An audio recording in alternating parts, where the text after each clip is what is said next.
This experience in the past years, but today it's possible to have you here with us. Professor J. Coakley is Professor Emeritus of Sociology at the University of Colorado Springs. They have many awards, many publications, so I think to talk about this curriculum we need more time to do it.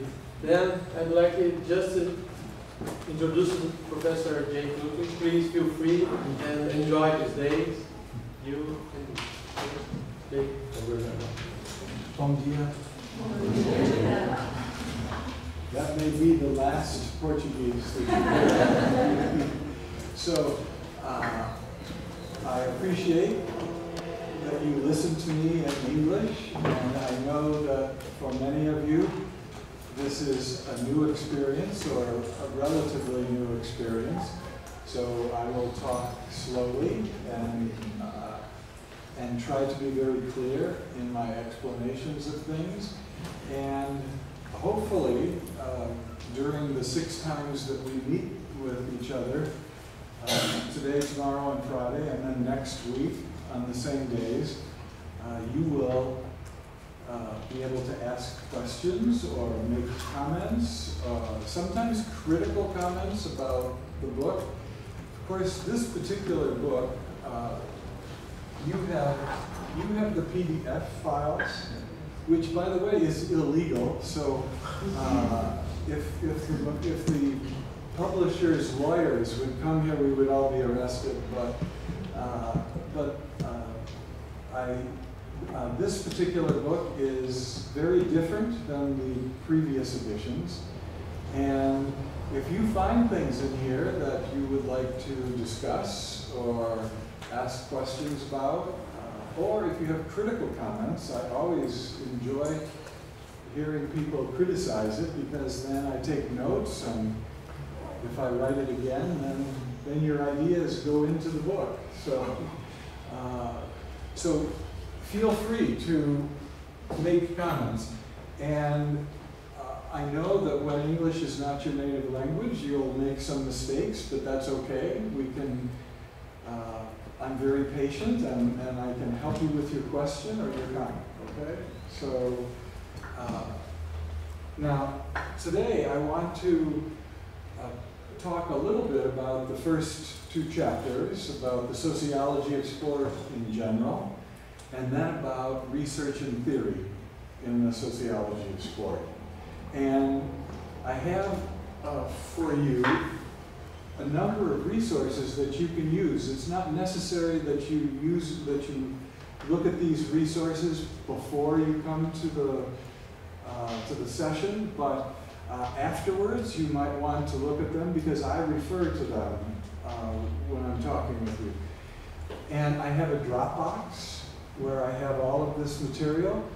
And if you go to the Dropbox, if you just Google, do a search for the Dropbox sign-in or login.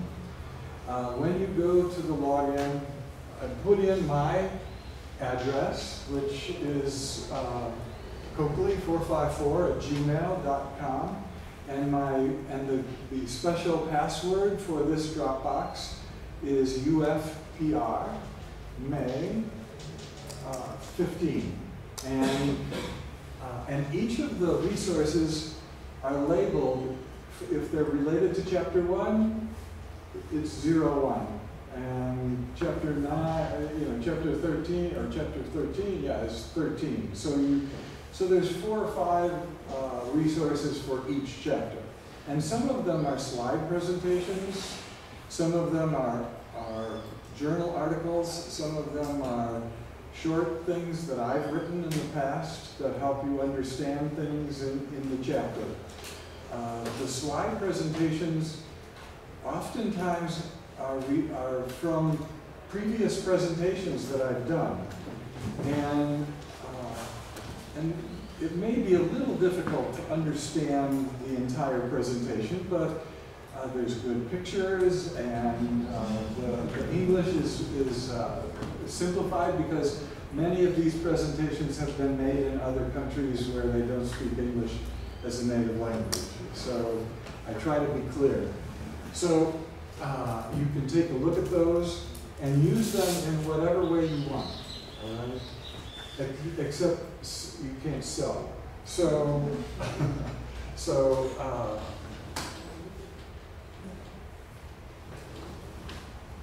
what we're going to do, as I said, is that I'm going to give you some background for each of the chapters, talk about some issues related to those chapters, and then you're going to make some comments, ask questions, provide criticism, and then hopefully we can have some interaction around issues that you would like to discuss. So, related to Chapter 1, the introductory chapter on the sociology of sport, why study sport, what I'm going to do, instead of talking about the material directly from the chapter, what I want to do is explain some background for the chapter, some new thinking that I'm doing related to the sociology of sport. And we're going to talk about Prolympism, which is a new concept. It's not a new concept, but back in the mid-1990s, Peter Donnelly from the University of Toronto and Alan Ingham from Miami University in Ohio in the United States wrote an article called Prolympism. I think this version that I have in the Dropbox is only by Peter. But Peter explains this concept of Olympism, and then of Prolympism, and then I'm going to talk about a concept that I'm using now more and more. I'm more and more interested in what I call people's sports, and I will explain what that means as we go along. And then we'll talk a little bit about physical culture and physical cultural studies, which many people in the sociology of sport think that we should not be called the sociology of sport anymore. We should really be called physical cultural studies because we use material from many different disciplines, not just sociology, and we study much more than organized sport. So we study the body, we study all forms of human movement. So really the sociology of sport is a very limited perspective. So, and then we'll talk about the roots of sport. I'll give you some background on how to connect sport with other related activities like play and contests and games. And then we'll talk about the great sport myth, which is actually described in the first chapter in the PDF that you have. And I'm using that concept more and more because many students find it very easy to understand and very helpful when they think about sport. And then we'll talk about some trends in the sociology of sport, what's happening. So when we think about sports today, too often we just talk about elite sport. You know, the Premier League, the top basketball, Olympic sports, and those are important topics. But for most of us, the kinds of sport that we engage in are seldom discussed in the sociology of sport. The sports that occur every day, the sports that we play on our own terms and in our own circumstances. So, so when we talk about sports today, we can think of them in terms of a continuum. And on the one end of the continuum, we have Paralympic sports. On the other end, we have people's sports. And the Paralympic sports really refers to an emerging monoculture, a single culture, a monoculture of spectator-driven, revenue-producing sports. And those sports are sponsored by both public and private sources, government as well as corporate sources. And they compete with each other for sponsorships and for media coverage, because most of them are commercialized, and the way they survive is by selling to the media rights to either provide visual transmissions of their events or audio, or both. And on the other hand, we have people sports, which are local physical activities that are sponsored by you and me, by the individual participants, and by sports clubs in many cases. And when I refer to clubs, I'm not referring to the top football clubs, for example. I'm referring to local community clubs, and that provide participation opportunities for local people. And those kinds of sports are sustained through social networks of individuals, through our relationships. And my point here, the big point that I would like to make, is that most of the sociology of sport is focused on this. And so what happens is that we ignore the very sports that are a part of people's everyday lives. And now, that's a little bit of an exaggeration. I mean, we do study some of those, but we don't do enough of that, because I think that some people feel that if we study the elite sports, then it improves our own stats. People will see us as more important. If we just study local sports, they won't see us as being that important. So there's that status dynamic that's involved in the sociology of sport. Okay, now, for Olympic sports, just to give you a little bit more background, when I use that word, Prolympic, what Peter Donnelly has done is taken professional sports and Olympic sports and merged them together. So the ideologies that are the foundations for both of those, for professional sports and Olympic sports, have merged together to form elite, organized, competitive, commercial sports. All right? I call them EOCs. All right? So elite, organized, competitive, commercial sports. And in those sports, we give priority to performance over process. We give priority to outcomes over experiences. We give priority to privatization rather than full sport for all, mass participation. And we give priority to power and profits over the public good. So for Olympic sports then, focus on performance, on outcomes. They're privatized for the most part, and they're tied in with dynamics related to power and financial profits. Now, this is a diagram from Peter Donnelly's article on Prolympism. And he has two axes here. One axis is related to exclusion and inclusion. So inclusive, exclusive. The other axis is related to process and outcome. And professional sports are exclusive and outcome oriented. All right?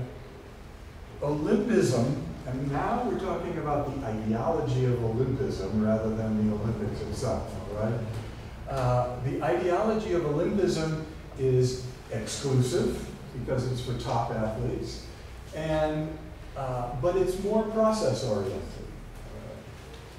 And sport for all would be here in this quadrant, where it would be inclusive and process-oriented.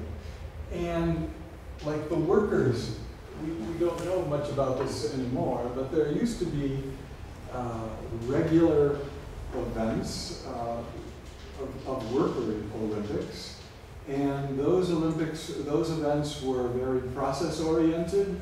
There was not a big emphasis on winning. It was about solidarity among workers and getting together, and it was very inclusive. You didn't have to be an elite athlete to participate in those events.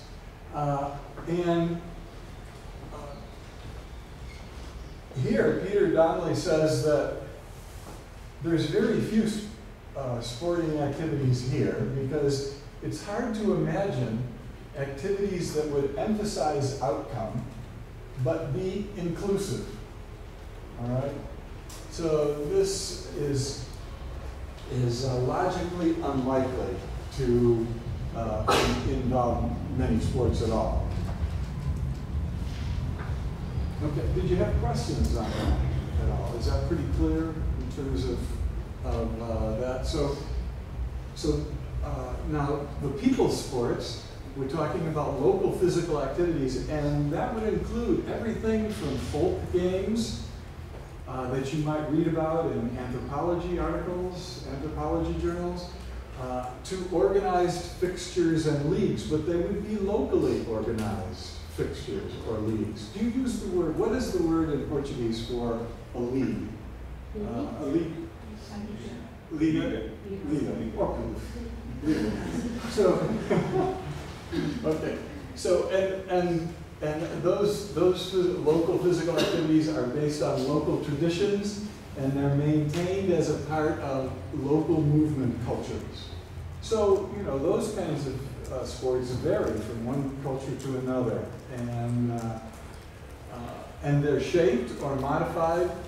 Sometimes people see the Prolympic model as being the ultimate, the best, the epitome of what sport is supposed to do. So sometimes when people form local sports, they try to mimic Prolympic sports, all right? So sometimes they're shaped or modified to fit the Prolympic model, or to compete for attention and resources and sponsorships, usually on a local level, all right? So when we talk about people's sports, we're not talking necessarily about something that's pure, you know, they do have some commercial interest because they have to maintain their fields, their pitches, they have to have equipment, they have to hire referees and umpires in some cases. In some cases, they need to pay for their own travel to another neighborhood. So there is a need for resources, but they're not interested in profit. They're only interested in maintaining their activities. Okay? And oftentimes, people's sports involve explicit resistance to Prolympic sports, where they say, we don't want to go there. We don't want our sports to look like Prolympic sports. Do you remember in the Winter Olympics when they said that snowboarding could be a part of the Winter Olympics? Well, the snowboarders back at that time, and I'm trying to remember what year that was, I think right around 2002 probably, when snowboarding first entered the Winter Olympics. Snowboarding had been known, at least within the mountain and skiing cultures, as kind of an outlaw sport, all right? It was always an outsider sport. They had their own norms, their own understandings. They wore clothes that were very different than the clothes worn by other skiers. So they saw themselves as being separate from traditional sports, separate from especially Prolympic sports. And so they were some of the best snowboarders in the world, in fact, the two best snowboarders in the world,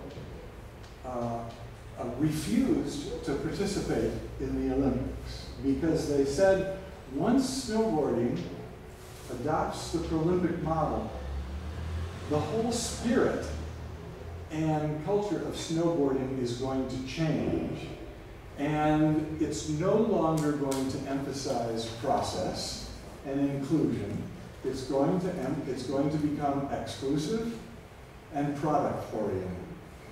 So the joy, they said the joy of the experience, the spontaneity, the creativity, all of those things are going to become, either they're going to disappear or they're going to be reformed within an official set of standards that we can use to keep score, basically.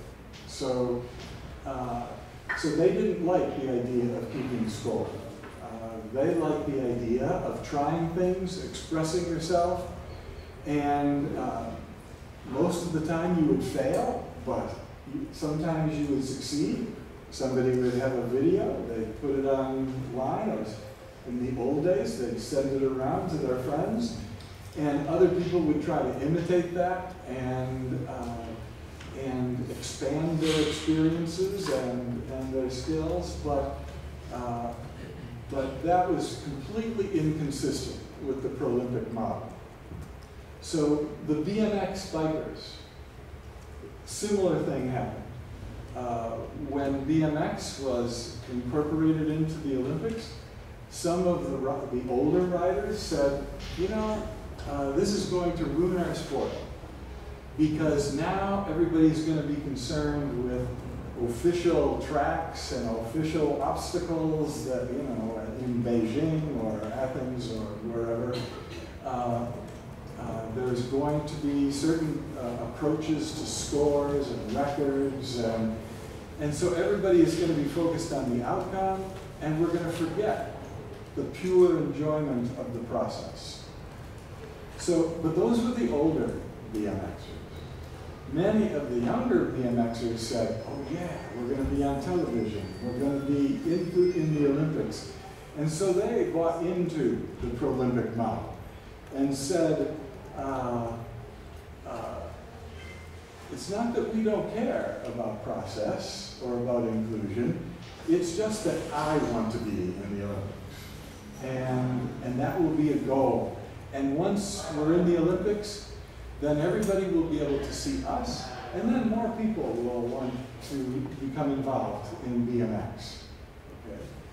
So, this is, I want to make a qualification here. When I say that we have this continuum of people's sports and Paralympic sports, many sports are, you know, along the continuum. They're a mixture of both. And, you know, the snowboarders wanted to stay towards people's sports. The BMXers were a little bit more open to moving towards Paralympic sports. So even though many of them still valued people's approach to people's sports approach. So some other examples, skateboarding is another example. I was just in Oakland, California, and I was working with 3 programs, 3 people's sports programs. And one of them was a skateboarding program, where one of the teachers from one of the Oakland high schools in a low-income area was able to go to the city council with many of the young people from that area who were skateboarders and get money to have a skate park built. And they built the skate park, but they were not interested in creating X Games kinds of experiences. They wanted everybody from the community to be involved. And because this was a low-income, primarily African-American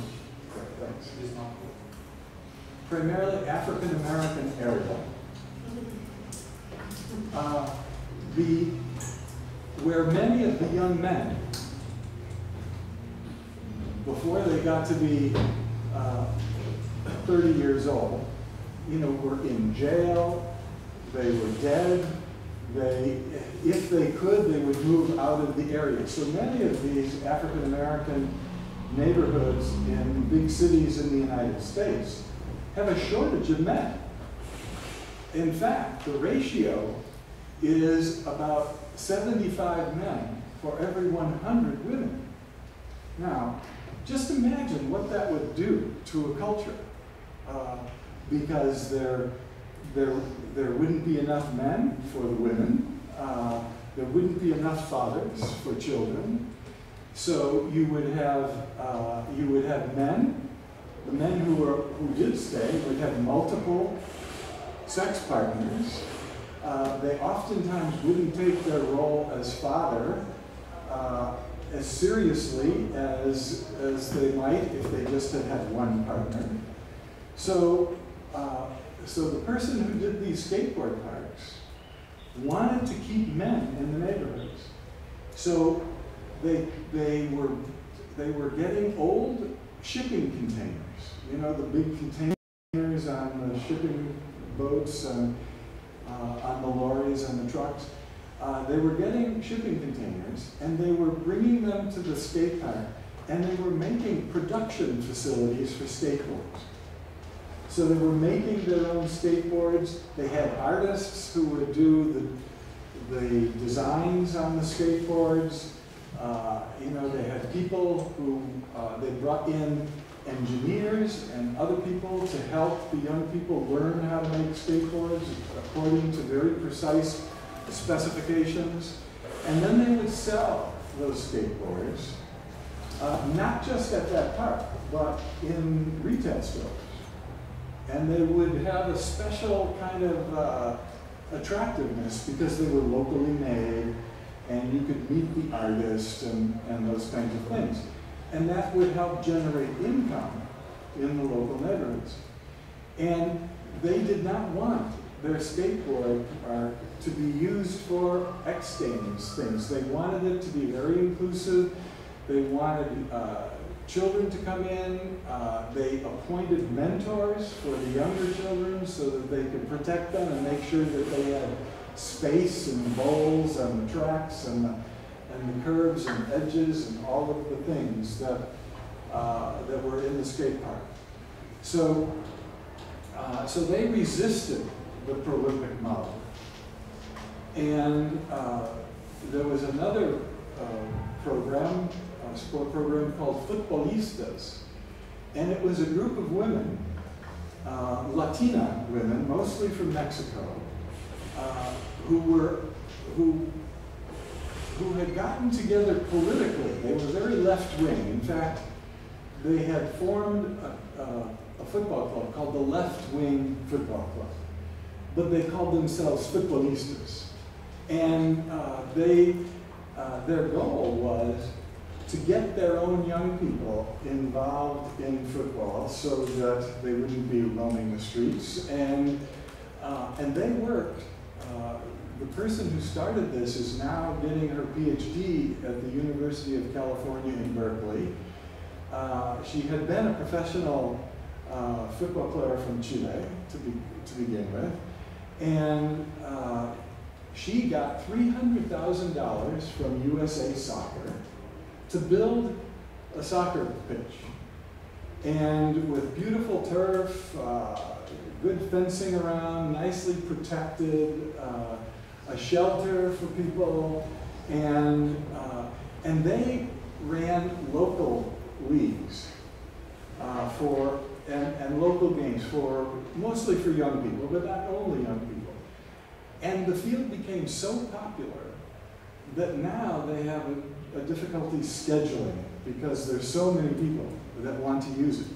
Now, some of the people want some of the young people's teams to become increasingly elite and exclusive so that they can travel around and play other teams. But the Futbolistas say that's not our purpose. We don't want the Prolympic model. We want to keep this a local model so that we can play sports in our terms. under conditions that we control.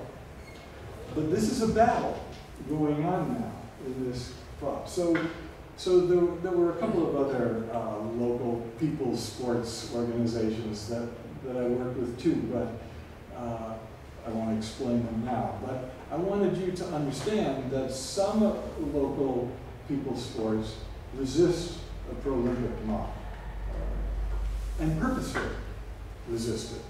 Right? But sometimes it's difficult, because as more and more people play and their skills get a little better, they want to go and test their skills against other people and become more and more exclusive and product-oriented and prolific. Right. So, in your experiences, your own sport experiences, can you see the times that you've played in people's sports and the times that you've played in sports that are more based on the Prolympic model? Yeah, Barbara? Maybe I can just have an example, because many people here, we have a championship, a local championship in this department, physical education department, and we have like futsal, indoor football, and volleyball. So, for example, for men's, there are many teams, and they have their own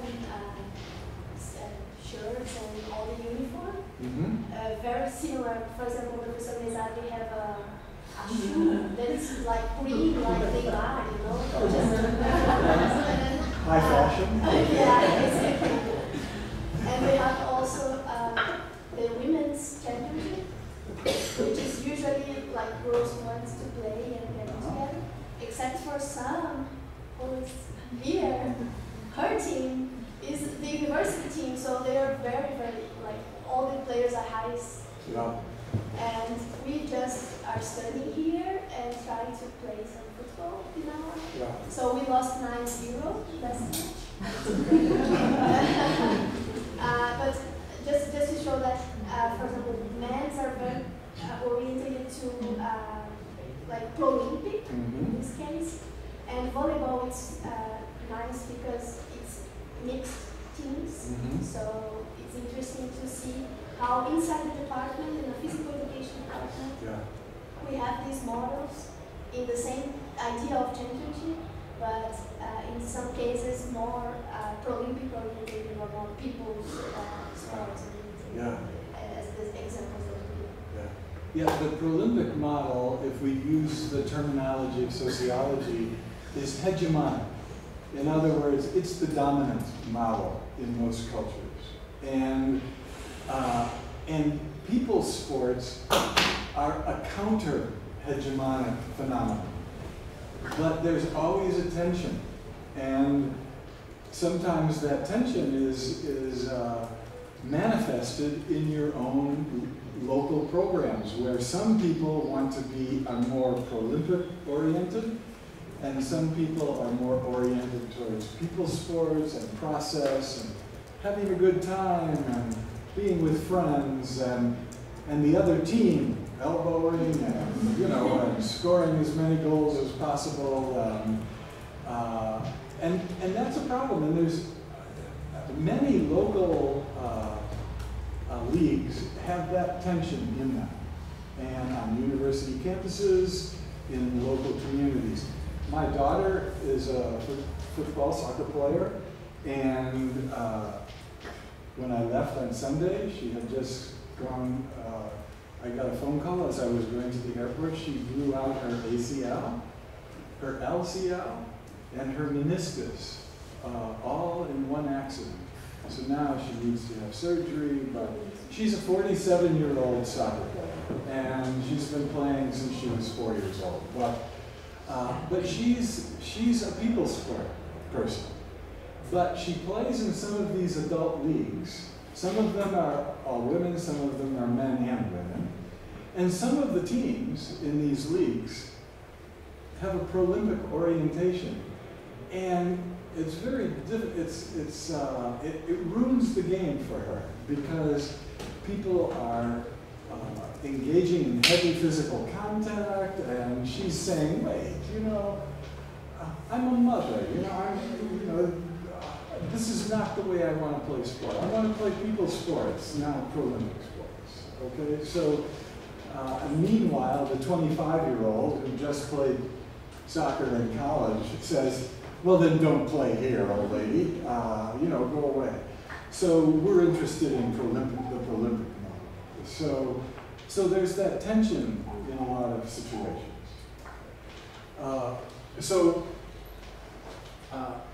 My concern now, and this is kind of a new concern for me, is that people's sports are disappearing because the Prolympic model is so hegemonic, so dominant, that even little 5-year-olds are using it as a way to view their own sport participation, even though they don't even understand sport yet.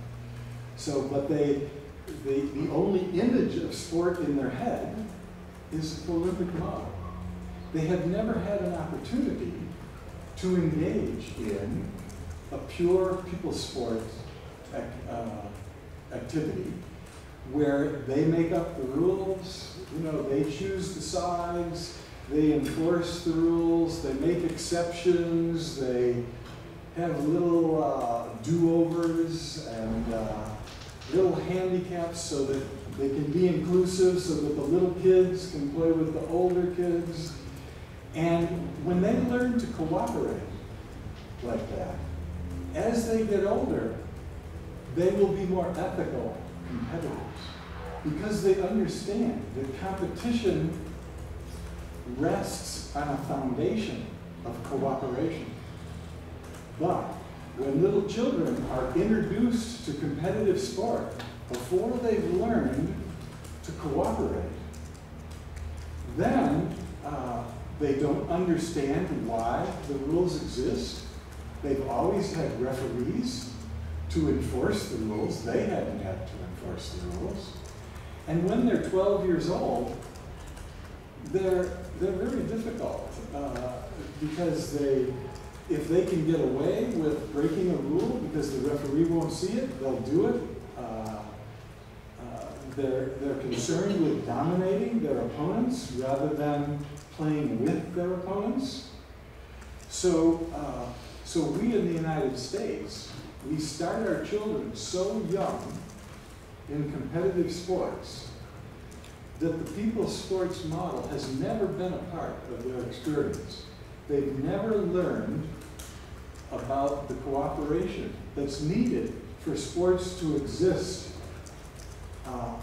in an ethical manner. Right? So that's why we have so many courses now in sport management programs on ethics in sport, because ethics becomes an issue when everybody is concerned with outcomes and exclusion. But if you play cooperative sports, ethics gets built right in because you're concerned about the other people with whom you're playing. So we really need to revive people's sports. That's one way to say it. Another way to say it is we need to revive informal games for children. Games that the children themselves control, not adults. Now, I don't know how much of a problem this is in Brazil, but in the United States, this is a big problem because informal games and the whole culture of childhood play is disappearing. So we have 3-year-olds now in Prolympic sports. And the parents are very worried because if you're not good at age 3, you might get cut at age 4. And then your life will be over. And you're only 4. So this is becoming a problem in the United States. So this is another diagram from Peter's model. And what he says is, here's Prolympism, okay, exclusive, outcome-oriented, and here's the cultural space for people's sports. over here. And Peter, in Toronto, there's 80 different ethnic groups, identifiable ethnic groups that have their own newspapers and their own language. And what he's doing is he's going to each of those neighborhoods, he and his graduate students, and they're doing videos, and they're doing interviews, and photographs of people's sports. Many of them are culturally specific to that group. And what he wants to do is create a Toronto encyclopedia of people's games, so that other people can learn from the games that are played by in other cultural neighborhoods, and keep those games alive rather than letting them disappear. So is that a problem in Brazil? Is the Prolympic model becoming more and more dominant? I don't know if I can answer that, but unfortunately it seems that more and more people are not playing either kind of sports. I mean, we see little children who are playing games in the computer, and more, I'm very sure in the United States this is happening also, but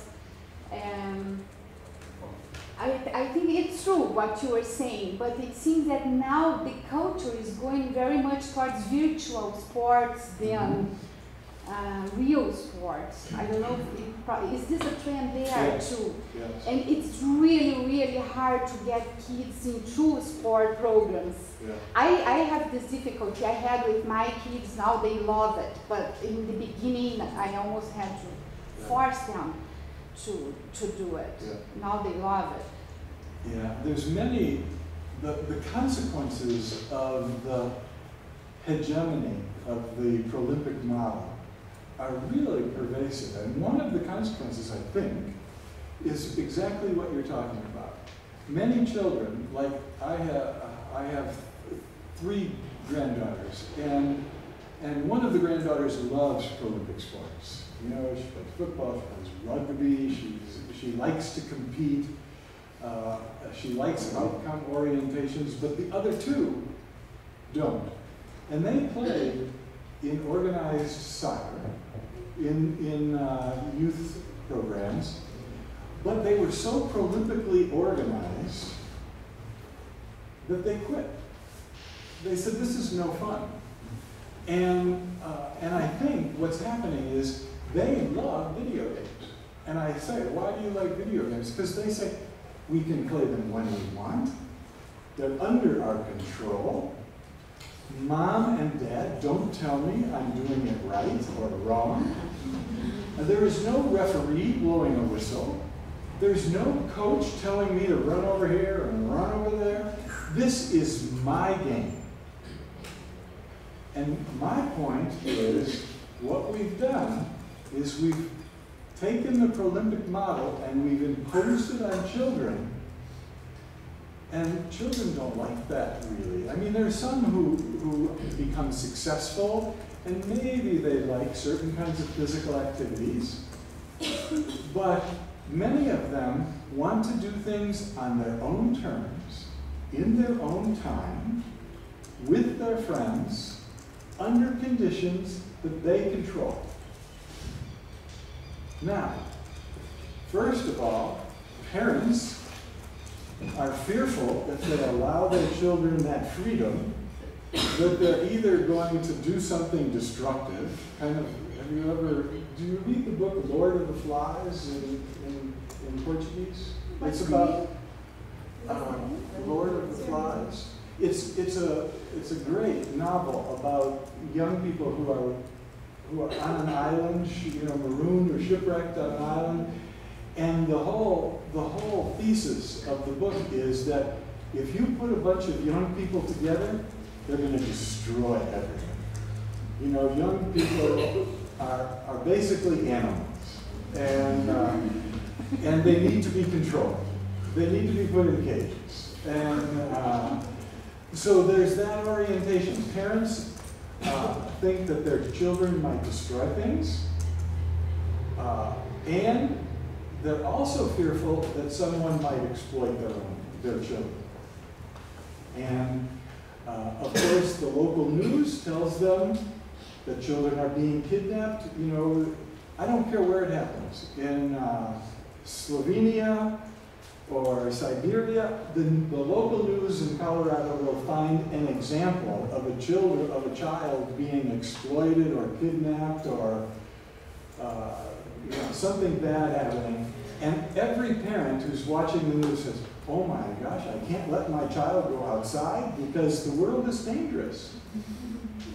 Which is, in the United States, this is the safest time to be a child in the whole history of the United States. But parents today are more fearful than parents in the whole history of the United States. So parents keep their children in, and when they let them out, it's only to participate in Paralympic sports that are controlled by adults, controlled by referees, in a particular place, at a particular time. And the children are resisting that model, even though they don't put it into those words. You know, there are very few 7-year-olds who say, you know, Mom, I don't like Olympic sports. I would like to play people's sports with my friends out here in the street.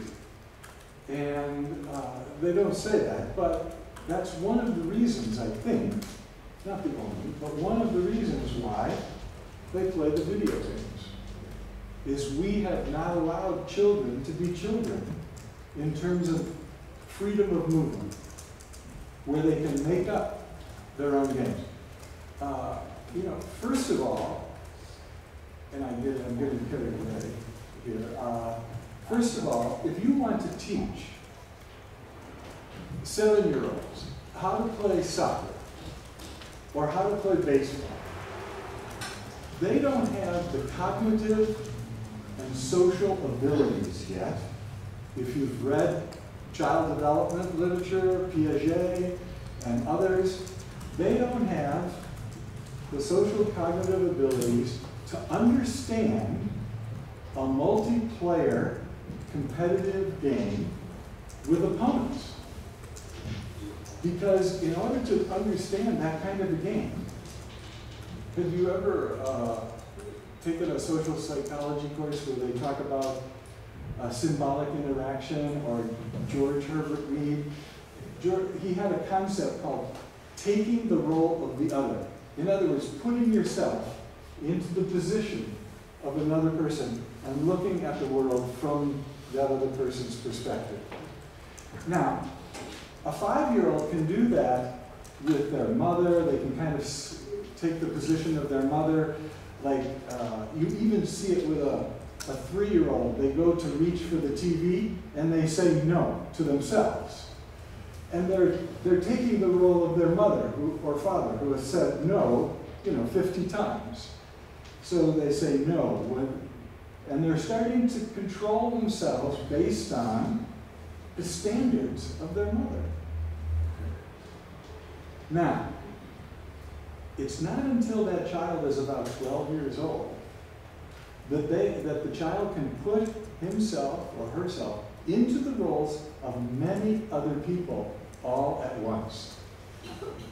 10 teammates and 11 opponents, all relative to the ball.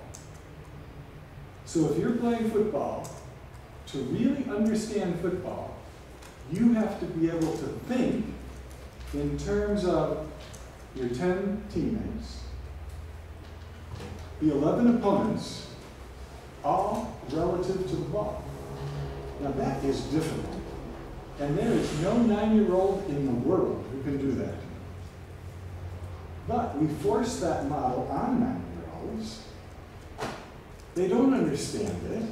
Some of them like it just because they're good. Okay? But most of them don't understand it, and they quit. Okay? Because they can't really enjoy that because they don't have the cognitive and social abilities to really understand it and enjoy it yet. So social psychology can tell you why kids are inside playing on video games rather than outside playing Olympic sports, which they can't understand.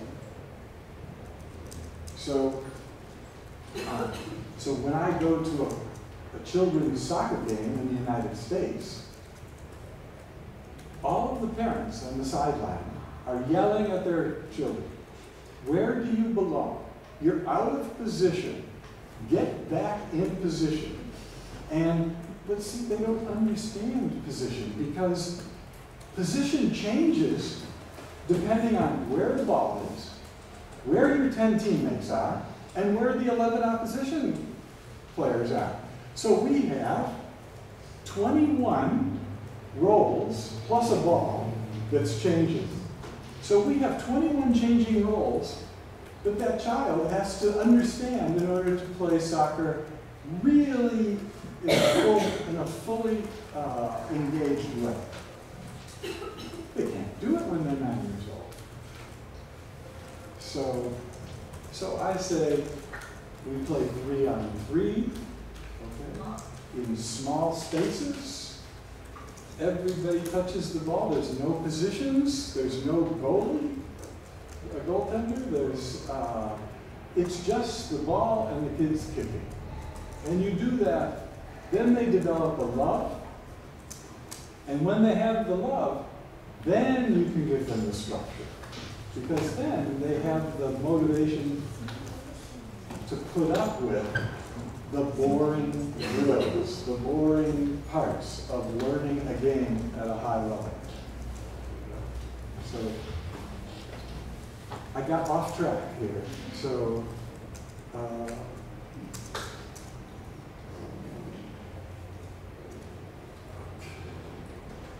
I guess my conclusion is that there's different types of sports that provide different experiences for people of all ages, okay?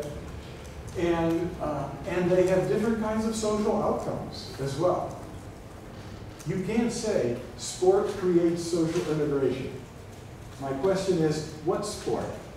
Under what conditions? Involving who? With what kinds of relationships? You can't say sport is wonderful because it creates social integration unless you answer all of those other questions. Okay. So it's hard to make generalizations about sport. That's a big challenge in the sociology of sport. So when we talk about sport, when we do research, when we create and use theories, we have to distinguish between the various sport forms when sports are our focus of analysis. What are we talking about? Are we talking about Olympic sports? Are we talking about people's sports? Too often we speak of sports as if they're all the same in terms of culture and organization. That's the biggest mistake we make in the sociology of sport. Okay. And the psychology of sport, and in sport studies, and in sport management. That's the biggest mistake. So,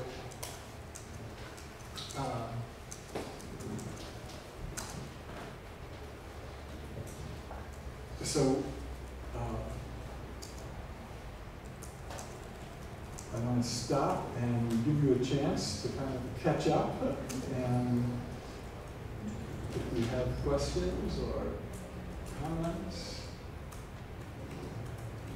I think when you read the book, you'll say Coakley is making the same mistake that he told us about in our class, because the problem for me is when I read that book 11 different times now, I tried to use the research that people have done as a basis for the entire book. So what happens is that my book is more of a Paralympic sports in society than a people's sports in society. And I find that to be a big problem that way. And I'm having second thoughts about writing the book again, because I don't want students to think that all sports, when they read my book, are Paralympic sports. So I'm thinking of changing my whole approach and focusing more on people's sports and talking more about them. But the problem is that there's not much research on people's sports. And we need to do ethnographic research, qualitative research, where we start to understand more about how people's sports work, what they need to be maintained over time, how we can facilitate them, especially among children, but not only children, among 70-year-olds too. How can we provide people with opportunities to do physically challenging activities on their own terms, under conditions that they choose? And I think if we're going to avoid the obesity crisis that is facing the entire world, that's a very important question. Because right now, we have elite athletes and spectators. And in the United States, 35% of those spectators are obese. They have diabetes. They're costing our culture billions, actually over $1 trillion in medical care every year. So I'm not saying that people's sport is going to solve all of those health problems, but we need people's sports to control some of those problems. And so it's becoming an important issue. So some people in the sociology of sport say, you're right. So why do we call it the sociology of sport? Why don't we call it physical cultural studies?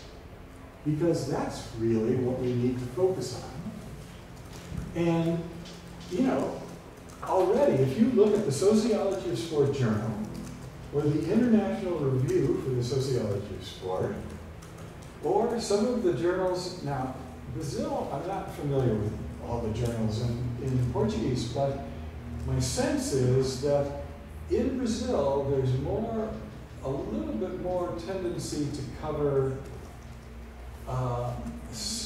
physical activities other than Paralympic sport activities, but I'm not sure.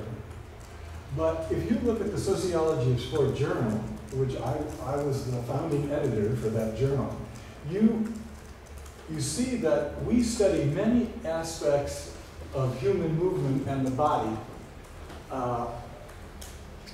So why don't we call ourselves physical cultural studies rather than sport? And the sociology of sport that term was useful in the past because it gave us credibility. We were a part of a discipline, a single discipline. We focused on sport, which 40 years ago everybody saw in terms of a structural functionalist model, just like they studied other social institutions, the family, the economy, politics, the law, education, and sport. All right, sport was a social institution, and that gave us credibility. It made us a part of sociology. It showed we were studying something important. If we had said 40 years ago, we're going to study physical culture, everybody would have scratched their head and said, what's that? So, but now, I think it's time to make a change. Because physical education doesn't accept us too much anymore, at least in the United States. Sociology in the United States had never accepted the sociology of sport. And so what we ought to do is say, forget those other disciplines. We need to become autonomous and do physical cultural studies.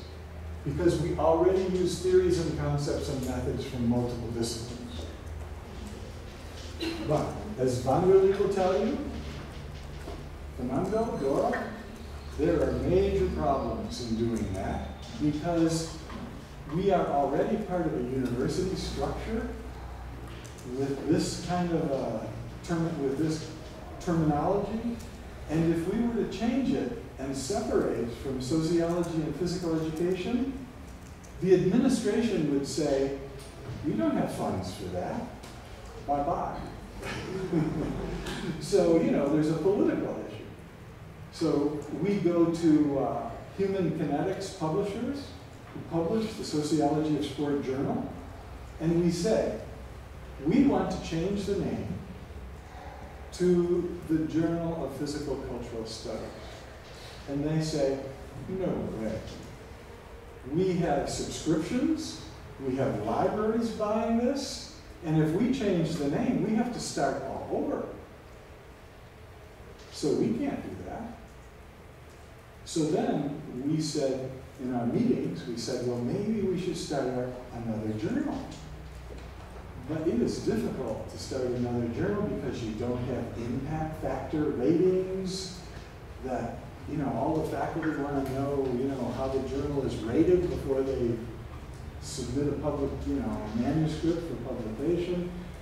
And so we're in a difficult place right now in the sociology of sport.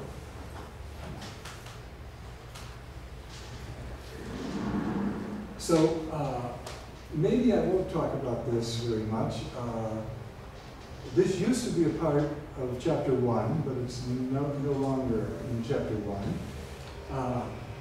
But there was an article written way back before you were born, in 1973, by a sociologist who said that really sports are a combination of play and spectacle. Now, I have a problem with this, but it's nevertheless, it's an interesting kind of a model to think about. Because play, when you think about play, the focus is on exclusively. When you see children playing, the focus is on the participants. The focus is not focus, but the rewards that the participants are getting are internal, not external. The participants are being completely authentic and spontaneous. They're expressing themselves. The action in play is emergent. You can't predict it, all right? It's free-flowing. And the whole goal, when you see children playing, the whole goal is fun, enjoyment. And much of that enjoyment, by the way, is just being physical. Running, jumping, rolling, climbing, falling. You know, the kids are having a great time doing all of those things. And so there you have play. And then we have spectacle, where the focus is on spectators, where the characters, like in Lucha Libre, the characters are heroes and villains, you know, the good wrestler, the bad wrestler. All the rewards are extrinsic. The pay that you get, the fame, the status, the feedback from spectators, all of that is external. The Lucha Libre participants create their own personas right from their masks through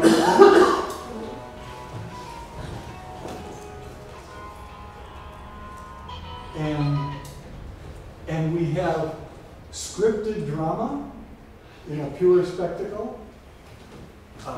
The structure is very fixed, it's planned, and the whole goal is to entertain the audience. all right?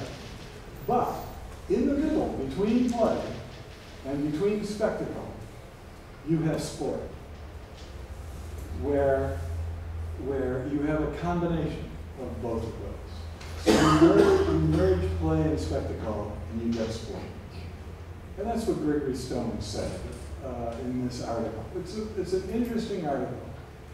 And I don't have it in the resources, but if you want it, I can get it for you. So what Stone, back in 1973, said, we have to be careful because sports are moving towards the spectacle side of things. And they're becoming too scripted. There's not enough joy. When you have a favorite athlete, usually children like athletes who they can see are having fun out there, that they're really enjoying what they're doing. But I can remember watching Michael Jordan. Michael Jordan always looked like he was having fun when he played basketball. You could tell the love was there. And most professional athletes today still love their sport, all right? Few of them are just doing it for the paycheck. But the paycheck is that nice. But they still love what they do. But what we start to see is many more professional athletes are developing these artificial personas that they present to the media. They have their own Twitter and Instagram and Facebook and whatever. And most of those, by the way, they're not written by the athletes. They're written by an agent who wants to create a persona that agent can put on the table the next time they're negotiating a contract. And they will say, Jay Coakley by himself is only worth $2. But the persona that Jay Coakley has created is worth $1 million. Because people will want to see that persona. So athletes are starting to figure that out. And so sport is moving more and more towards spectacle. Right? And we've got to be careful or everything will look like Lucha Libre, which is okay for a while, but you're not going to buy season tickets to Lucha Libre. So this is a problem that sport management people have to be concerned with. Okay. Another way to look at sport, the roots of sport, is we can say that there's play, and you have spontaneous play, and you have organized play. And what's organized play called? Games. Okay? So then we have non-competitive games, cooperative games, and we have competitive games, and those are contests, all right, the competitive games.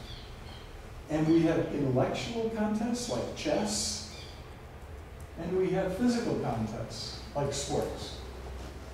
Now that was developed before you were born by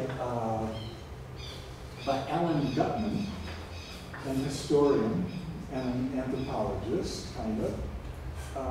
And he's written a number of pretty interesting books about sports, but that's how he explains the roots of sports.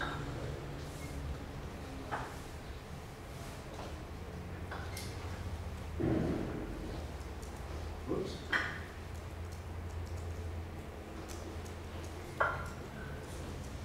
Now you've read about this, but I just wanted to say a few things about it because this is one of the biggest challenges that I face when I do everyday work related to the sociology of sport. Okay? For example, at the university in the town where I live in Fort Collins, Colorado, which is about 60 miles north of Denver. It's right along the Rocky Mountains. And the big university in Fort Collins is Colorado State University. About 30,000 students, good reputation, academic reputation. But they want to recruit more students, because, especially from out of state, because out of state people pay a lot of money to go to Colorado State, $40,000 a year for tuition plus housing. So they want to figure out how they can recruit students. So they have a big athletic program. But their football stadium is 2 miles away from the campus. And the president of the university said, if only we had a football stadium right on the campus, we could generate more solidarity and integration and camaraderie, and we could make our campus much more vibrant, and we would recruit more students with money who would to come to our campus.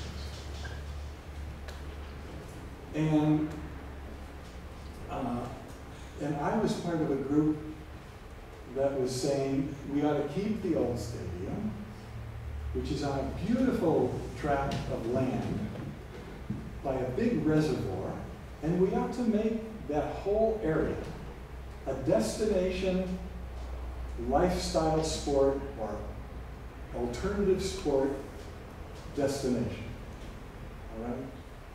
Where we would give a scholarship in skateboarding, BMX, mountain biking, kayaking, climbing, and when those students came, they would run local contests, maybe even some national contests. They would connect with the local high schools, the grade schools, get more people involved in these alternative sports. And we could do that for $50 million. Well, the president and all the football boosters said, no, we're going to spend $420 million to build a stadium on campus for football, where young men between 18 and 22 years old collide with others head to head, damage brain cells, and create chronic traumatic encephalopathy, so that by the time they're 40, they won't remember where they left their car. They won't be able to interact with their wife. They won't be able to interact with their children. We're going to destroy their brain cells and call ourselves an educational institution, all right? Where we're concerned about the brain development of young people. But we're going to have football where people are hitting their heads all the time. Concussions, repetitive, subconcussive head trauma, which creates little plaques that interfere with the transmission of nerve stimuli through your brain, nervous impulses in your brain. So, and this is a problem, by the way, in the United States. Just to give you one little aside, 76 former NFL players, 79 former NFL players who have died over the last few years have donated their brains to to Boston University, by the way, where Dora's daughter is, to the medical school there, and to another medical school in South Carolina. 76 of those brains are full of CTE, chronic traumatic encephalopathy, up to the point where those individuals were having trouble even completing a sentence. And I've seen them interviewed, and they'll start talking, and then they'll all, what was I saying? They can't even finish a sentence. And so we've got 76 out of 79 that are full of CTE. The NFL was just sued. $1 billion they're putting in a fund to pay for the care. And that billion won't even come close for paying for the care of all of the people who are going to be dependent for 30 to 40 years of their lives because of brain damage.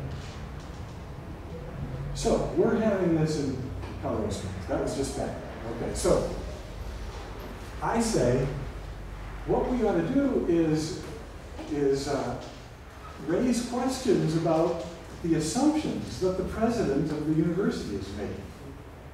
And everybody, and I wrote that in the newspaper, and everybody said, Coakley, you're crazy. Sport is inherently pure and good. This purity and goodness is going to be transmitted to everybody who plays it, everybody who consumes it. Sport is going to create community, create individual development. So there's no need to study and analyze sport in any critical way, because sport is already as it should be. It's the way God wanted it. That's the great sport myth. This essentialistic view that sport is inherently and essentially pure and good. And if there's a problem in sport, it's because there's some bad apple, some problem person in sport. And if we can get rid of the problem people, then sport will be pure and good. It's always pure and good. We just got to get rid of the people who aren't. Right? And that view, that myth, is something that has led to the spending of billions and billions and billions of dollars on Olympics by people that can't afford them, on World Cups by countries that can't afford them, and because people have this belief. So 6 years ago, I was in Brasilia, and I talked about all of the data that we know about related to the Olympics and what happens if a country hosts the Olympics. Poor people are displaced. They're oftentimes not relocated. Infrastructure may be built, but it's infrastructure that is related to the flow of capital in a country that benefits only a small number of people in that country or in that region or city. The country or the city will go into deep debt that will be paid for by the next 2 generations. People will pay for it who were not even born when the Olympics occurred, like in Montreal in '76. They paid off the debt for the Montreal Olympics in 2008. 1976 to 2008. There were people paying taxes in Montreal to pay for the Olympics that occurred before they were born. So I presented all of that information to people in the audience in Brasilia. And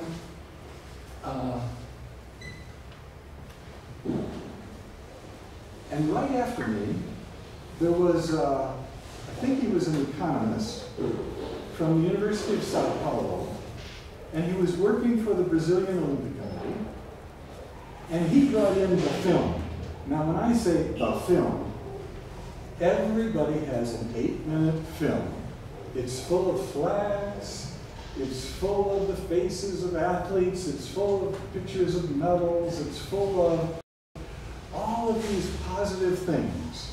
Every university athletic department in the United States has a film.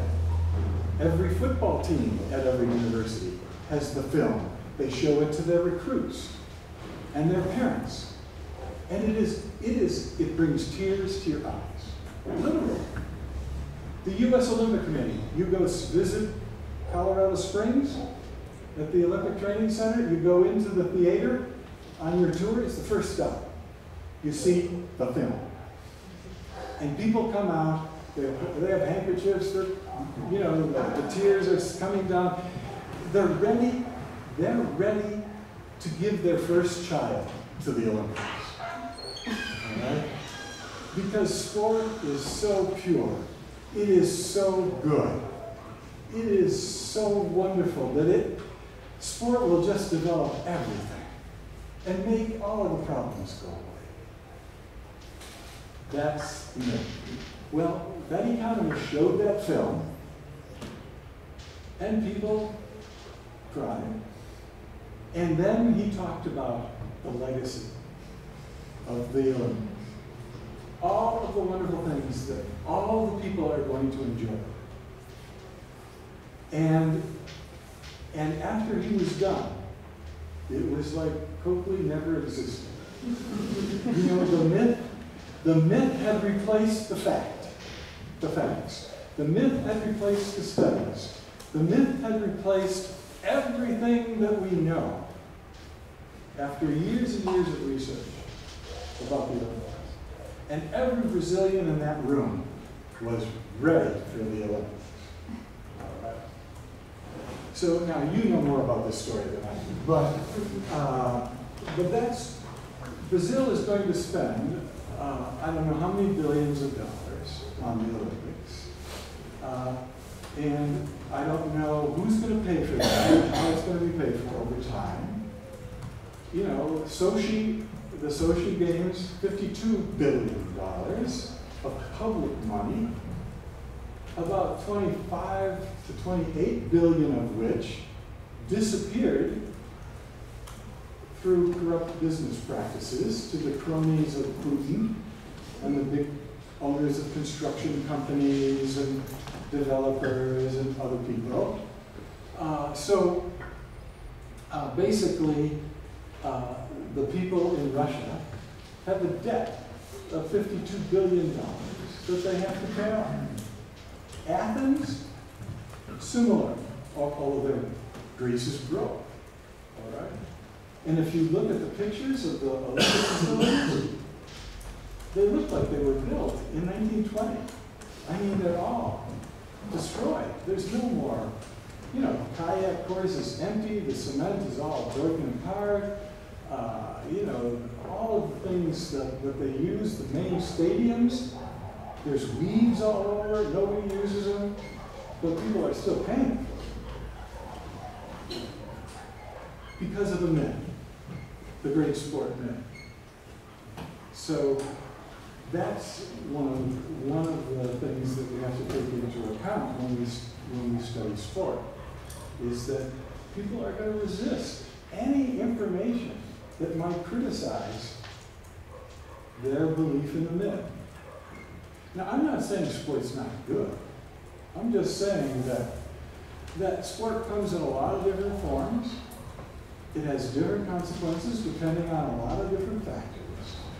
And we need to know those things before we spend $20 billion of your money to do something that we don't know the consequences of right now. Did you have a question? No? Oh, okay. Now, this will be a contentious issue for the next year in Brazil. Maybe even so should we take a break? So, what I would like you to do when you take a break is think about any questions that you would like to ask, and we can come back, and I'll just try to finish up a little bit by talking about some things related to Chapter 2. We'll take, okay, welcome back. Welcome. And maybe during the break, you had a chance to talk to each other about certain things, and I was thinking that I know that it's difficult for you to raise your hand and ask a question, but maybe you could, if you can write a question, like for tomorrow, when you read some of the material, if you have a question from today or from the new material for tomorrow, if you can just write a basic question in English, that would be fine. But if you can't write it in English, then if you can write it in Portuguese, and maybe Dora or Donnelly or Barbara can translate it and on your behalf, and then I can talk to you about it. Okay, we can use that as a strategy. Another strategy is that some people have asked me about the material that I've already talked about, and I will put these slides in the Dropbox so that you can go back and look at, if you want, go back and look at them. And at this point in my career, I no longer have a job. I no longer am worried about my status or reputation or anything. So whenever I do something like this, I give it to people. So if you would like to use it, now if you use a whole presentation, you should say, just like any any reference, that this was from J. Coakley. But if you want to take one slide or something and use it in a presentation or a paper or for your own ideas, it belongs to you now too, okay? So in English we say, I'm not proprietary. I don't claim ownership, legal ownership of these materials, so I will give them to you. So you can use them the way you would like, all right? Now, okay, with that said, does anybody have a question that you have more courage now to ask?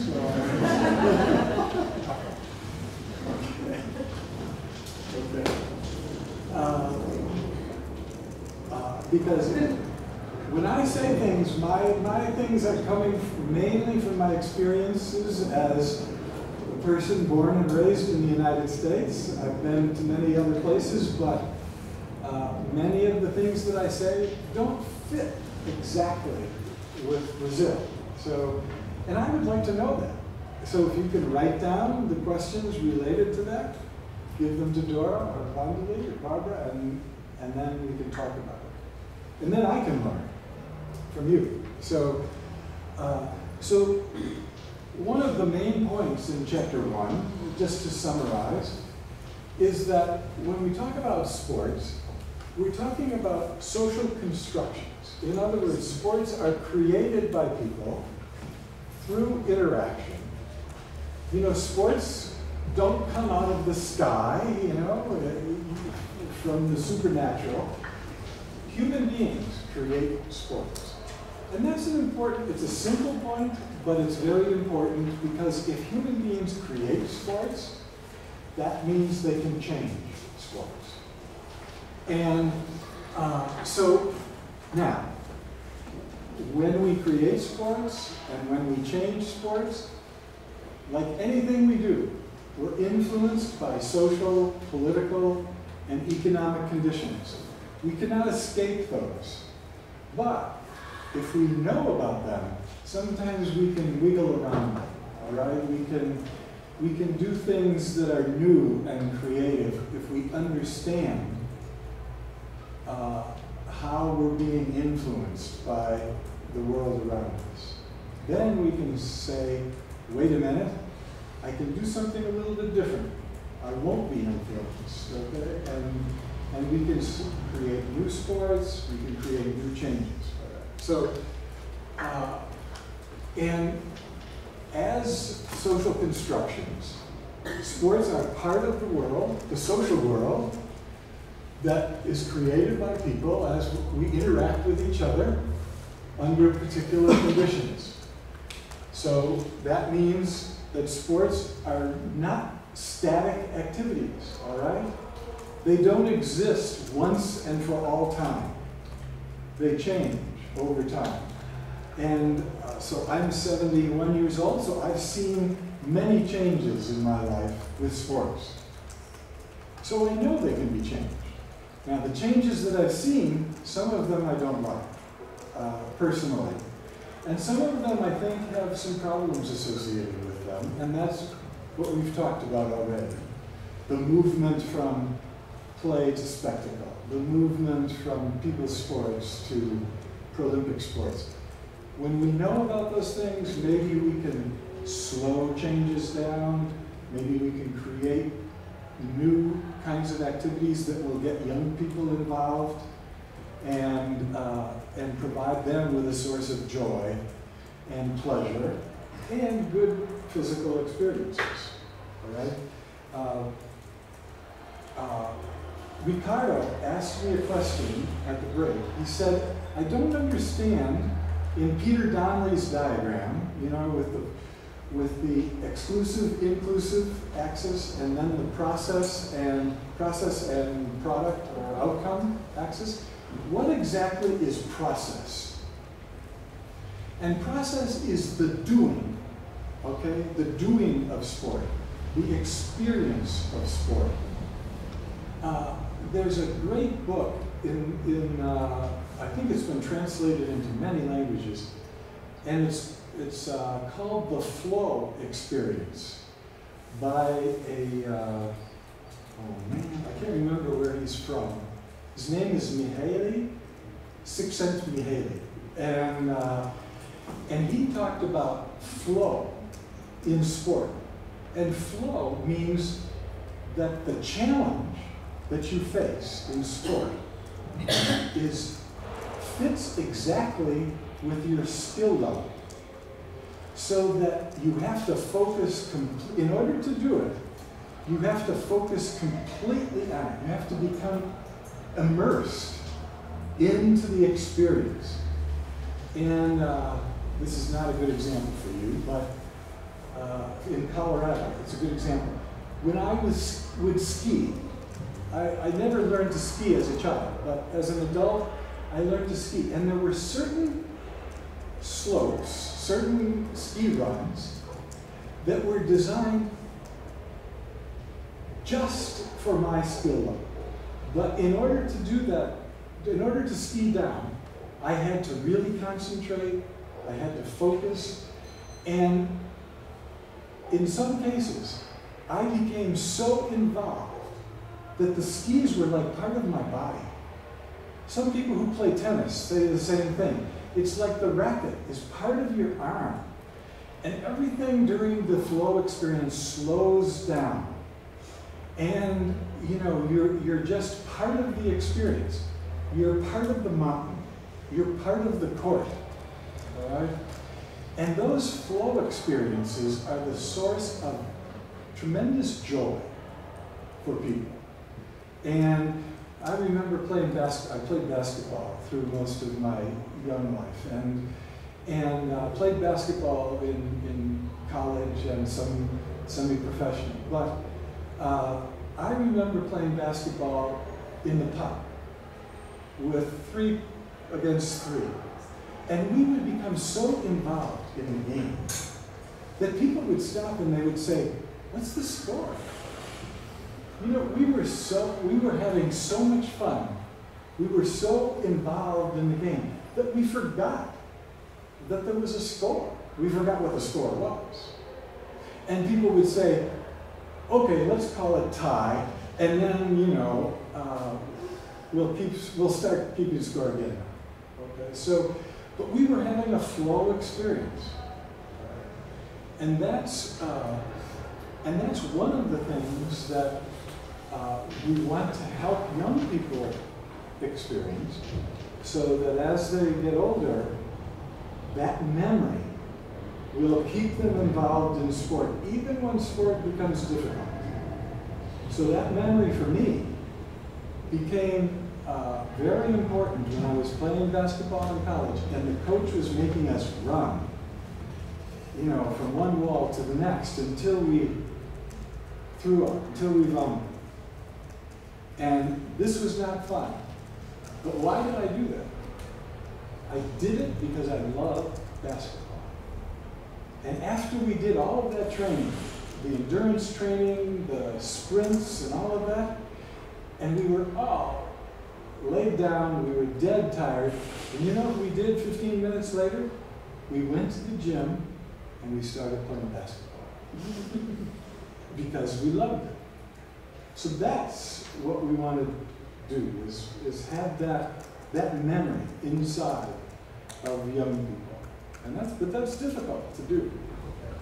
So, so basically, we can create physical experiences, sports, that help children have those experiences, no matter what their skills are. Now, it's nice if you're a physical educator. It's nice to teach young people physical literacy. We use that term now in North America, physical literacy, because physical education has been taken out of the schools. So we say, oh, the schools are concerned with math literacy, science literacy, reading literacy. So if we want to get back into the schools, what we ought to say is we ought to also be teaching physical literacy. And what does physical literacy mean? Well, I can't give you the exact definition now, but it means that you know how to run frontwards, backwards, sideways, you know how to throw, you know how to catch, you know how to jump, you know how to fall, you know how to do all of the basic things that will enable you to play 100 different sports. Okay? And so we have to be concerned more about having a 7-year-old, you know, instead of teaching them soccer, we should be teaching them physical literacy. And then if they choose soccer, they'll be ready. Okay? So that's a new approach to physical education now in the United States. Jim, just one, is this being implemented already, or this is just an idea and a strategy to get it back into school? It's an idea that has to be accepted politically. See, because in the past, people said, you can't drop physical education in the schools. Our children need physical education. But a lot of people, a lot of the decision makers said, we don't have time for physical education. That's just fun and games. Children can do that some other time, but not in school. We have to do the serious things in school. So now people are saying, wait a minute, physical literacy is very serious, because if we're not physically literate, then we become fat and in ill health and have bad health. So we need to have physical literacy be a requirement. And so politically, people in physical education and others are trying to get people in school districts at the national level, state level, and local level to accept the value of physical literacy and include it in the school with a new curriculum that's focused on physical literacy. So it's a new idea, okay? Now you know that sports are also contested activities. In other words, not just social constructions, but also contested activities. And that means that there's always going to be struggles in every society related to the meaning, the purpose, and the organization of sport. You know, why do we have? Is it to make money for billionaires? Or is it to keep people healthy? All right? I mean, that's one struggle. All right? If we have $1 million to spend, should we spend it on 20 elite athletes, or should we spend it on 1,000 other people who are not elite athletes? How are we going to make those decisions? All right. So what's the meaning and purpose and organization? We always struggle over the people who are allowed to play sports, or who are welcome to play sports, and play under, we struggle over what conditions. So, you know, one of my granddaughters has cerebral palsy, and her left hand, she had a stroke inside the womb before she was born. So part of her brain was destroyed, so she has a clenched left hand, and she has a little bit of a limp on her left side. Her ankle rolls in, all right? And she's missing this vision, all right, to her left. All the peripheral vision to her left. So she was playing soccer as an 8-year-old, and during the games, she was finding that people were knocking her down. And it was because she couldn't, you know, in soccer, you avoid physical contact because you see other people and you react. Well, she couldn't see people who were coming from this side. And they thought that she could. So they kept hitting her, and she would fall down. And after the game, she said, "These players are so mean. They keep knocking me down." And so we went to the coach, not we, my daughter and son-in-law went to the coach and said, "Can you tell everybody that this is how Allie sees the world?" So the coach had them put a patch on their eyes during practice. And they all played, and they started to understand that if Allie had the ball and they were over here, she wasn't going to pass to them because she couldn't see them. So they understood. So they supported Allie, and things were fine. But the other team didn't understand, and it was hard to tell the other team about this. So Allie kept getting knocked down. And she got discouraged, and she quit. And she hasn't been back. So, you know, that's an issue in terms of the conditions under which people play. Can we make sports, like I could give you an assignment, create a sport that is inclusive for people with a left side disability, all right? Create a sport. Tell me what the rules are. Tell me what the goals are. Tell me what kinds of accommodations would have to occur in order to involve Allie, or in order to involve somebody in a wheelchair, or somebody with a prosthetic device on, you know, a below-the-knee prosthesis. So there would be, we've never asked ourselves those questions. But we need to, because people with disabilities have been excluded and marginalized from sports. So, it's not that we've said that they can't play. We've just never made it possible for them to play. And, you know, in the past, women were outlawed. In Brazil, you have a law. Women couldn't play sports. Okay? Half the population was excluded. All right? So these are always issues. Who gets to play, and who gets to play under certain circumstances or conditions. And we debate those. Those are political issues.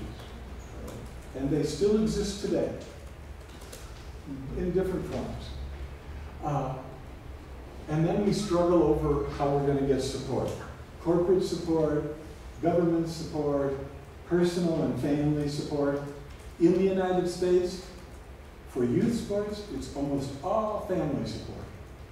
No government, no corporation, unless you are a family that has an income, and it's hard for you to understand maybe, but in the United States, the median family income, that's family with children, okay, is about $60,000. So half of the people make less, half of the people make more. But if you want your child to play soccer like my granddaughter Maddie did, the minimum that it would cost in 1 year would be $3,000. In some cases, for 11-year-olds, it's $10,000 for one child. That means that for a family with 3 children, if they were playing at the highest competitive club level, they would be spending half of every dollar in that family just for their children to play soccer at a high level in a club. Well, that's impossible. So what happens is that half the people in the United States have a very difficult time paying for their children to play sports. Half the families. Because sports now are privatized. They're not government supported. So that's part of this struggle, okay?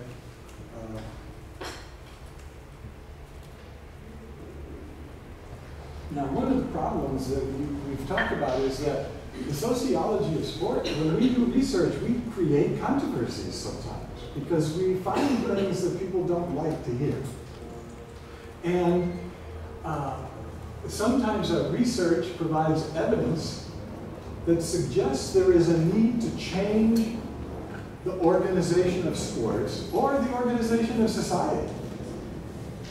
So, like one of the big issues is when women started playing sports, we said in the United States and other parts of the world, well, how are we going to make it possible for women to play sports when they're mothers and they're responsible for things at home?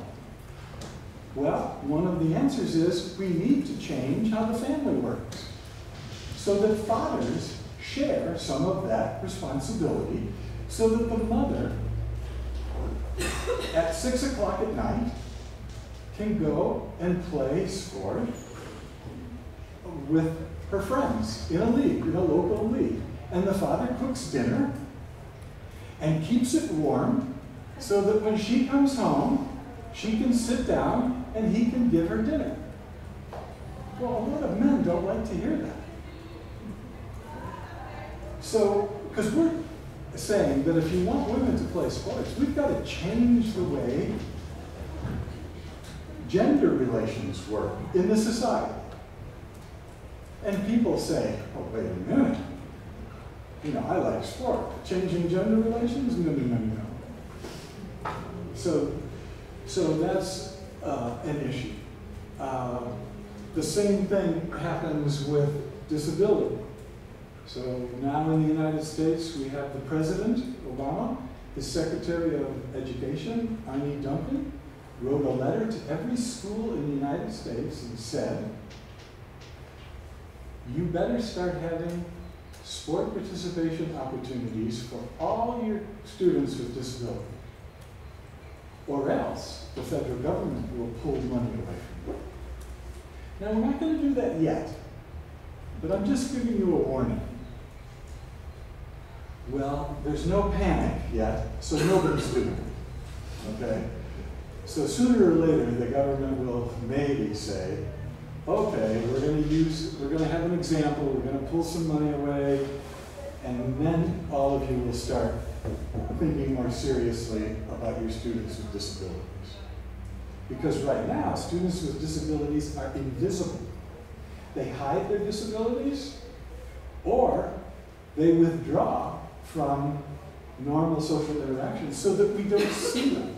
So we don't know how many people there are. We don't know how many people might participate because they're invisible. So, so we need to change the organization of our schools. One other example of research. I did research on burnout. Do you know that term, burnout? When you get so physically and emotionally tired that you just can't do sport anymore. Well, we were finding in the United States that many children, young people at 16 years old, 16, 17 years old, or 15, 16, 17, were burning out. And people didn't understand this. So I interviewed a number of young people who were described as athletes who had burned out. And I did interviews with them for between 45 minutes and 2 hours. And what I found out, just a quick summary, is that burnout was occurring because those young people felt they had no control over their sport lives anymore. Everything was being done for them. People thought they were doing these kids a favor, when actually these young people now were getting to an age when they were concerned about autonomy, control in their own lives, becoming adults, making their own decisions, And the more they got involved in sport, the fewer decisions they made. Coaches were telling them when to get up, when to go to bed, when to eat, what to eat, how to serve, how to kick, how to run, how to whatever. And they were developmentally concerned with autonomy. So that was one of the reasons for burnout. The other reason for burnout was that they didn't have an opportunity to do other things other than sport, because sport was taking up their whole life. And you know that as you go from 15 to 25, you try on many different identities, all right? It drives your parents crazy, okay? Because one day, you know, you're into heavy metal music, and the next day you're into bluegrass music, and the next day, you know, and the parents say, God, who is this? You know, this is not the same person I knew yesterday. And we try on different identities. If they fit, we nurture them and explore them. If they don't fit, we discard them, all right? But people who are involved in elite sport at 15, 16, 17, they don't have an opportunity to do that. There's one identity, and it becomes like a developmental tunnel. It gets narrower and narrower, and if they want to try another identity, the coach says no, the parents say no, their teammates sometimes say no, although sometimes in team sports, they get together and they try things, you know, off to the side. Sometimes they get in trouble, but trying out new identities. But what happens is you end up being 21 years old with one identity. And that's not an adult. An adult has multiple identities. All right? So when they started to see that they were headed into this tunnel and that they didn't have any control, they started experiencing stress. And the stress, coupled with the physical exhaustion, led them to burnout. Now, psychologists say, oh, I know how to fix this. We'll help people adjust to stress. So I will do stress management exercises with you. So if you're a sports psychologist, the coach and the parent will hire you because you're going to help a young person adjust to a developmentally destructive situation. A sociologist would say, the problem is not that this person has to adjust to stress. The problem is that we have to change the coach-athlete relationship, the parent-athlete relationship. We have to change the way the sport is organized for them so that they have more control. We have to give them more freedom to explore and develop different identities. And the coach looks at us, and the parents look at us and say, you're crazy. We can't do that. The coach says, I've given the last 5 years of my life to develop this person. And you want me to give them freedom? No way. So what happens is that the sociologist doesn't usually get hired, but the psychologist does. Now, I don't want to make a big deal out of this, but when a psychologist only helps people adjust to developmentally problematic situations, I call it psychodoping. Right? So, and the psychologists don't like that, but because I call them dopers, if they do that. So they need to be concerned about the context within which this athlete lives his or her life. So when we have research that shows that, people try to discredit it or they ignore it. Now, fortunately, things are starting to change, and more people are listening to sociology research than in the past. So, you know, I've been doing this for a long 40 years, 40 plus, whatever. And I remember back in the 1970s when I went to USA Hockey. This is ice hockey. And they had 6-year-olds playing the full length of the ice. And I said to them, what's the biggest problem you have with your hockey program? And they said, the ice time is expensive, you know, to rent the ice. And I said, well, why don't you, instead of skating the whole ice with these little children, why don't you put dividers and skate the width, not the length, skate the width and have 4 surfaces where you play 3-on-3 with little goals that are only this high and this wide with no goalie, and you have 6 times 4, you have 24 people playing all at once, and they're all touching the puck with their stick all the time. And they're always thinking about the possibility of scoring because the goal is right there. Because on the big ice, they spent 80% of their time in an area where there was no excitement. It was just open, dead space. And they said, no, no, no. God meant for a hockey rink to be this long and this wide, and we can't change that. Now, if you Google USA Hockey, you will find that they use the American development model that is based on developmental literature, not Coakley, but developmental literature. And for 8, 9, and 10, and 11, and 12-year-olds, they play the width, not the length. They're saving 60% of their expenses on ice time for children. So more kids can play, more kids are having fun because they're involved in the action and they can handle the puck. And a friend of mine, who's the head of USA Volleyball, they were finding that their children were dropping out of volleyball. So what he did was he measured the leg length ratio, you know, to the rest of the body for children, and he did it for adults. And then he said, what if the volleyball court and the net height was designed for children? What would we have to do to scale it, to make it fit the scale of an adult? So what they did is they raised the net to 12 feet high.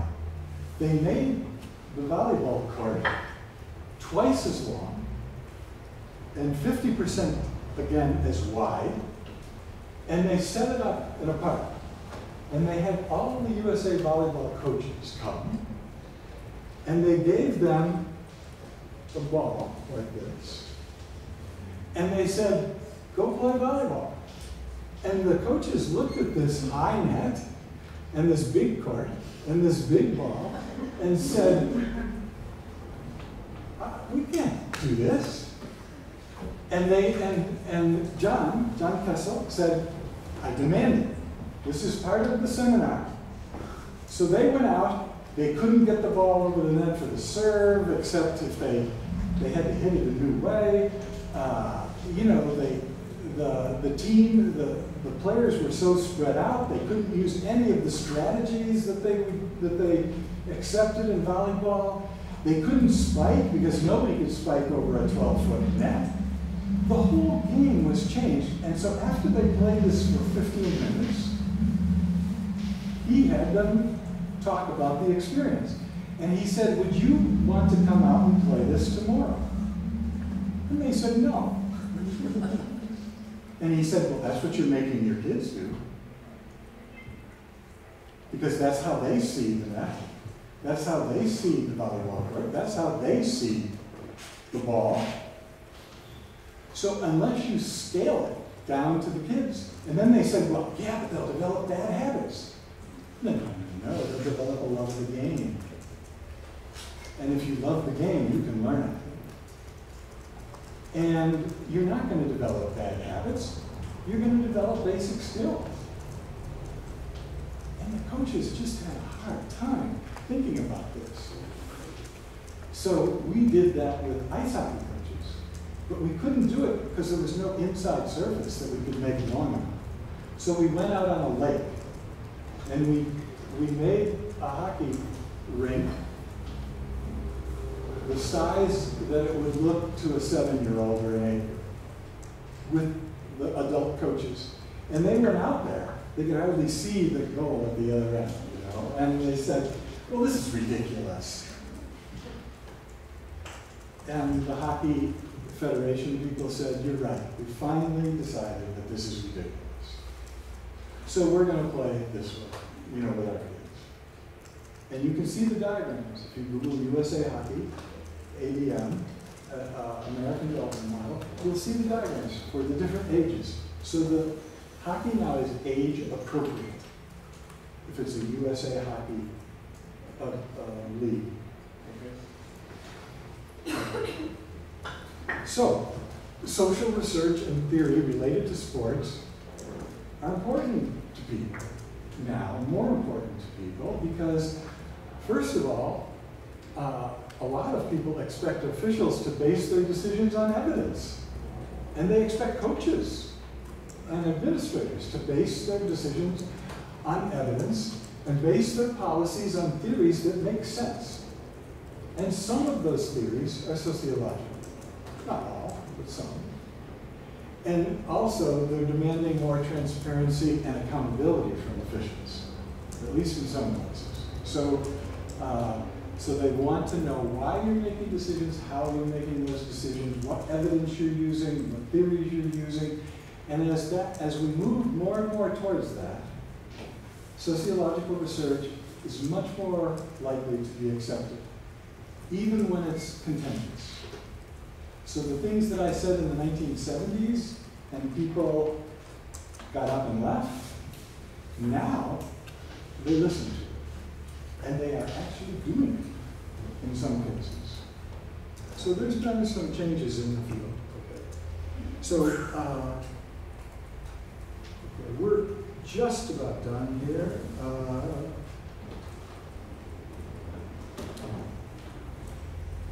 So one of the things that we need to do, whether you're in sociology of sport or sports science or physical education, is we need strategies to undermine the gray sport net. All right? We have to get people thinking about sport in a realistic, evidence-based way, rather than a mythical way, so that they will be more open to making changes that are progressive and positive. You know, unfortunately, it's difficult to do. We have to compete with that 8-minute video, you know, and that's tough. All right. So we have to go beyond just saying that things are a problem. We have to show what the solutions are, and we have to be able to prove that those solutions are in fact viable, effective. And then eventually we change the way people talk about sports.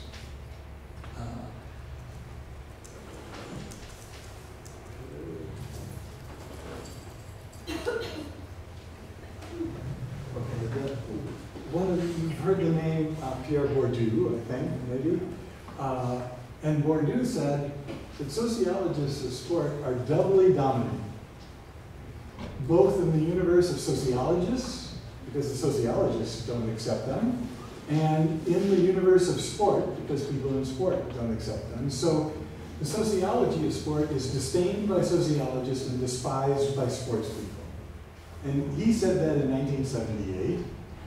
And that's the challenge that we deal with in the sociology of sport. Okay. This is just the last topic. When we talk about theory and research, you know, from your perspective, what if I want to know how theory and research are related to the real world? Well, you can go look at the slide presentation by Coakley you know, in the Dropbox, on social research and sport policy. And what if we want to have deeper discussions about theory and methods and put the sociology of sport in a specific theoretical perspective? Well, then you can read Eric Dunning's article on Norbert Elias and figurational sociology, if you're interested. What if you want a global perspective on theory and research? Michael Burawoy was the president of the International Sociology Association a few years ago. He has a great article on an interview on leisure and sport and sociology. And that's in the Dropbox.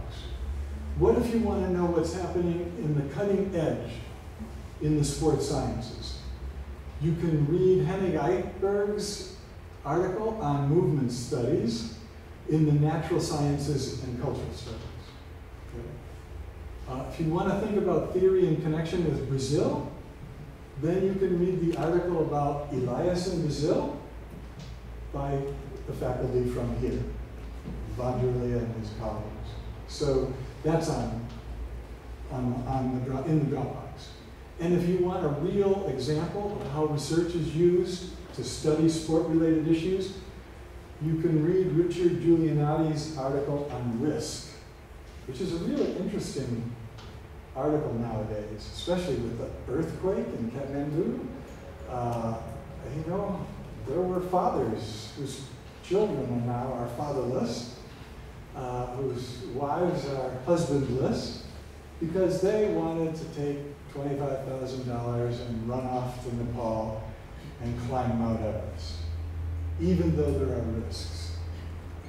Where do we draw the line in sport? When is there too much risk? When is there too little? And how does commercialization affect that? Can we actually pay young people to do things that are possibly life-threatening so that we can get spectators to watch? You know, they did that in Rome, in the Colosseum. And we're starting to do that a little bit in the X Games and in some of the extreme sports. And we've had good debates about this. You know, when is a sport too extreme? All right, where you're actually, the odds are becoming such that you are presenting a commercial spectacle within which people may die to make money. And you will pay people to do that. And so, who would do that? Well, there's psychologists who can tell you some things, which are really good. But there's also sociologists who can tell you that if you're poor and you're desperate and you want to provide for your family, I'll do just about anything you ask if you pay me. And if people want to watch me die, if my family's going to be okay after that, okay. So is that a problem in the society? No. Is that real informed consent to participation? So those are, Giulianotti talks about some of those kinds of things. So the theory and the research is explained in chapter 2. I use one example by Michael Mesner studying youth sports, but maybe you can think of other examples in Brazil that would fit, you know, some research that you've read that would be similar to that. So tomorrow we can talk about chapters 3 and 5, and which is socialization and deviance. And we'll talk a little bit about everything from how people become involved in sport, why do they quit, what happens when they're doing it, to issues related to doping, to institutionalized corruption, to various forms of negative deviance that are engaged in by athletes, by